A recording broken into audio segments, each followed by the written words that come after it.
મધ્યપ્રદેશમાં ગ્વાલિયર કિલ્લામાં એક અદ્ભુત નજારો જોવા મળ્યો। અહીં 1500 તબલા વાદકોએ એક સાથે તબલા વગાડી વર્લ્ડ રેકોર્ડ બનાવ્યો છે। આખો કિલ્લો 22 મિનિટ સુધી તબલાના નાદથી ગૂંજી રહ્યો। એમપીના સીએમ ડોક્ટર મોહન યાદવ, કેન્દ્રીય પ્રધાન જ્યોતિરાદિત્ય સિંધિયા અને ઘણા સંગીત પ્રેમીઓ આના સાક્ષી બન્યા છે।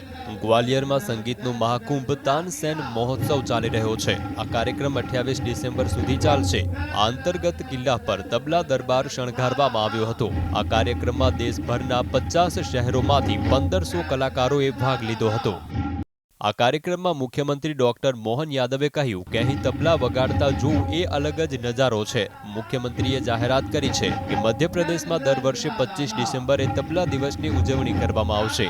આ સમયગાળા દરમિયાન આવા કાર્યક્રમોનું આયોજન કરાશે।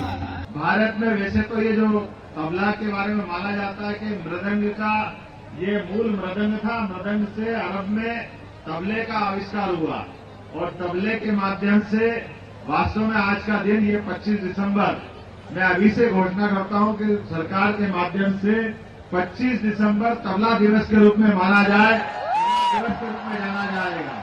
આ કાર્યક્રમમાં ગિનીસ બુક ઓફ વર્લ્ડ રેકોર્ડની 3 સભ્યોની ટીમ પણ હાજર હતી। આટલા બધા કલાકારો એક સાથે તબલા વગાડતા ગ્વાલિયરનું નામ ગિનીસ બુક ઓફ વર્લ્ડ રેકોર્ડમાં નોંધાયું છે। તેનું પ્રમાણપત્ર પણ આપવામાં આવ્યું છે। કોલકાતા, મુંબઈ, દિલ્હી, કર્ણાટક, કેરળ, મધ્યપ્રદેશ, ઉત્તર પ્રદેશ અને અન્ય રાજ્યના લગભગ 50 શહેરોના તબલા વાદકોએ આ તબલા દરબારમાં ભાગ લીધો હતો। Bureau report, GSTV।